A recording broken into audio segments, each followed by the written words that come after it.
Il était une fois un homme choisi parmi tous pour apporter un message de paix, de foi et de guidance. Cet homme, le prophète Muhammad, paix et salut soient sur lui, reçut la révélation divine à un moment où le monde avait sombré dans l'idolâtrie et l'injustice. Pourtant, malgré sa pureté de cœur et sa sincérité, sa vie ne fut pas épargnée par les épreuves, rappelant à tous que la foi ne garantit pas une existence sans défis, mais plutôt une force inébranlable pour y faire face. En effet, dès sa naissance, le prophète Muhammad connut la douleur de la perte. Orphelin de père, il perdit également sa mère alors qu'il n'était encore qu'un jeune enfant. Élevé par son grand-père puis par son oncle, il grandit dans l'amour, mais aussi dans la solitude des orphelins. Pourtant, ces épreuves de jeunesse forgèrent son caractère, et il devint rapidement un homme respecté pour son honnêteté, sa justice et sa patience.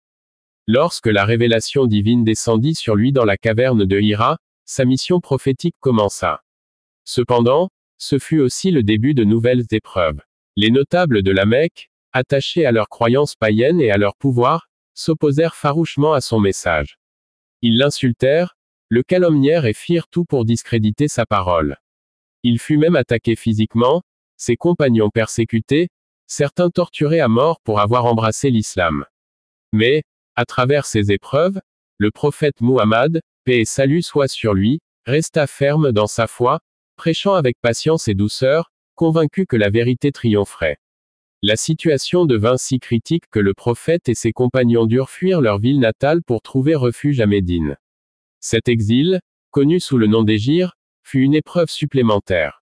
Arracher des croyants à leur maison, leur famille, et leurs biens fut un sacrifice immense. Mais la foi leur servit de guide, leur rappelant que les difficultés de ce monde ne sont que temporaires. Même à Médine, les épreuves ne cessèrent pas. La communauté musulmane naissante dut faire face à plusieurs batailles, notamment à Badr et Uhud, où le prophète perdit de précieux compagnons.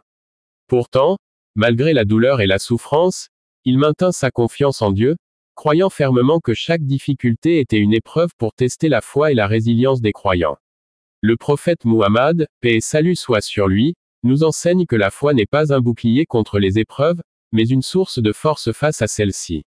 Les épreuves ne sont pas une punition, mais un moyen d'élever l'âme, de purifier le cœur et d'accroître la proximité avec Dieu. La vie du prophète nous montre qu'être croyant ne signifie pas vivre une vie exempte de douleurs et de défis, mais qu'avec la foi, on peut surmonter toutes les difficultés avec patience, courage et espoir. Ainsi, à travers les épreuves que la vie nous présente, que ce soit la perte, la souffrance ou la persécution, il est essentiel de se rappeler que Dieu est toujours avec ceux qui sont patients et constants dans leur foi. L'histoire du prophète Muhammad, paix et salut soient sur lui, est un exemple éternel de la manière dont la foi inébranlable peut illuminer même les moments les plus sombres et transformer les épreuves en tremplin vers une relation plus profonde avec Dieu. Dans ce chemin de foi, il est essentiel de se souvenir que chaque épreuve, bien qu'intense et difficile à supporter, contient en elle une leçon précieuse. Dieu ne charge aucune âme d'un fardeau qu'elle ne peut porter. C'est dans les moments de faiblesse, de douleur et de désespoir que la vraie force de la foi se révèle, comme en témoigne la vie du prophète, paix et salut soient sur lui.